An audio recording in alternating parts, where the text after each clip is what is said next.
Your commentator is Robert Stevenson.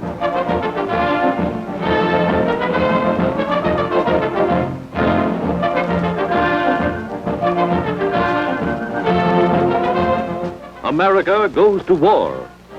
Men of the Army, Navy, and Marines reinforce the battlefronts on 6 continents to save the homes and ideals of free men from Axis domination. In Ireland, United States fighting men who have safely crossed the submarine-infested Atlantic strengthen their ever-increasing ranks. Yanks on the march on Irish sod.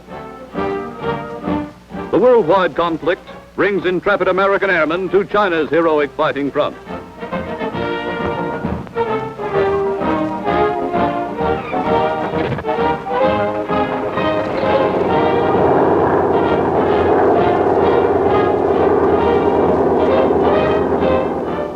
General Chennault, United States Air Force chief in China, flies with his brave command to strike effective blows at the invading Japs. Later, with Colonel Scott, he observes his men in action. 10,000 miles from home, men and supplies pour in through India, the last doorway to China. Cheerful yet determined, welcome strangers in a strange land.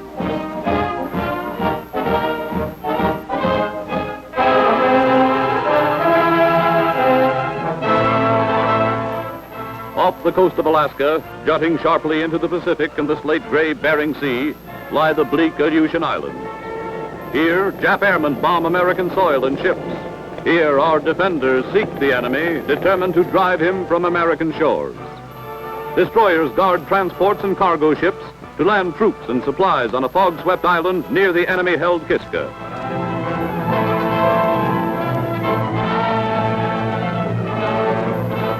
Men, stores, and ammunition pour in for the Battle of the Aleutians, a battle that Americans must win.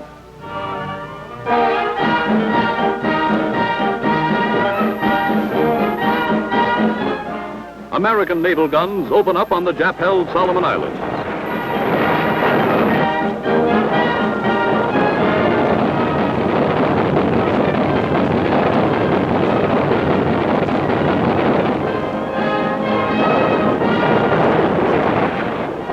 At Guadalcanal, United States Marines in a swift, surprise invasion add new glories to the fighting career of their illustrious corps. The retreating Japs attempt to destroy their newly completed air base. It is quickly captured by the Leathernecks and renamed Henderson Field. The Marines, later reinforced by Army troops, battle fiercely to hold their ground.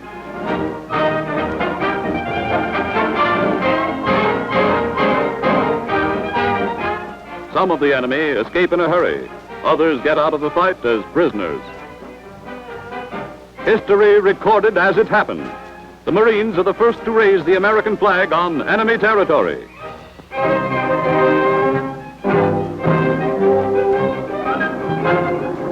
Seeking out and blasting Hitler's U-boats is the rough, tough job of naval aviators and men of the Coast Guard.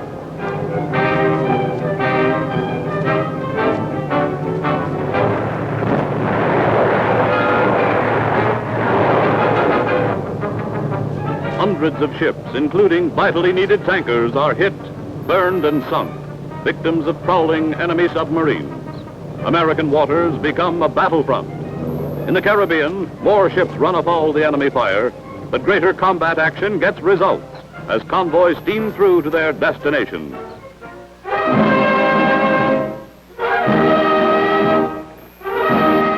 Russia meets the grim test. Despite repeated attacks by crushing panzer units, pushing on desperately toward the Caucasus and into the streets of Stalingrad, Marshal Semyon Timoshenko's relentless armies take a terrific toll of the enemy and upset his invasion timetable. The Russians meet the Nazis in close and often hand-to-hand fighting. A German sniper is picked off by a Soviet sharpshooter. Another Nazi tries to surrender, but too late.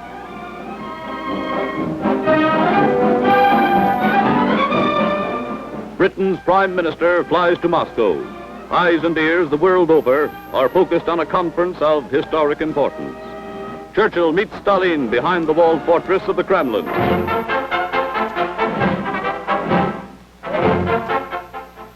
Rio de Janeiro, nerve center of the largest country in South America, is the scene of a history-making demonstration. All-out war is declared as a result of the ruthless Axis attacks on Brazilian ships and an appalling loss of lives. Brazil goes to war.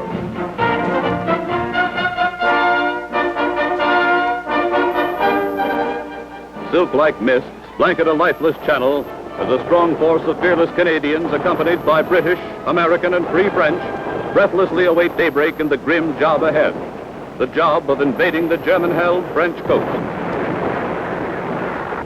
Dieppe is their battle objective, and the hardy Canadians and their allies have been training for months for the dangerous hour and task.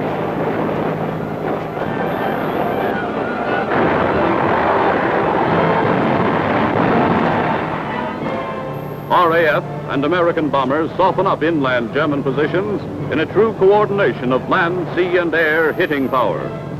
Down goes wave after wave of bombs. The din of battle in the air, on land, and from the sea reaches a terrific crescendo.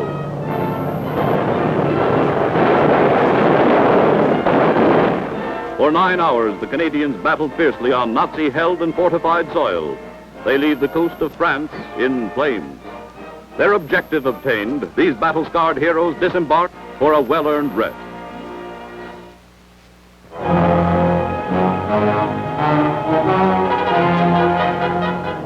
Filmed under fire, the ever-growing British and American air might rains destruction upon French-held ports and over the Reich itself.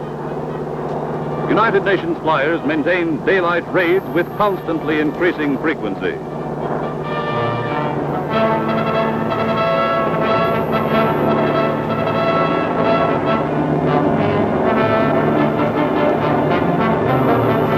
Enemy munition plants are sent skyward.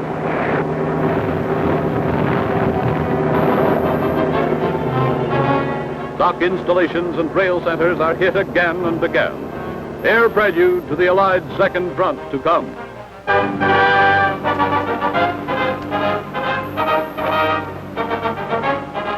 Official United States Navy pictures of Japan's first great naval defeat. At mid-Pacific, Midway Island, American planes and warships strike a punishing surprise blow that the Japs will never forget. Their invasion plans are scuttled as the Yankees take a telling toll. 4 Jap carriers sunk, 28 Jap battleships and cruisers sunk or put out of action, and more than 300 Jap planes destroyed. Enemy airmen try desperately to fight off the unexpected assault, but all in vain. A few escape our furious air and sea barrage. Most of them are destroyed. 6 months after Pearl Harbor, and for 3 hot, sunlit days, the Battle of Midway rages. Here, a Jap surprise invasion meets with a counter-surprise by American forces. The concussion of bursting bombs is deafening as Jap planes drop their eggs of destruction, only to be met by a hail of hot steel. Steel made in the USA to destroy Japs. Heroic Marine gunners stick to their posts and let the enemy have it. Jap planes fall by the hundreds, fall like blazing torches.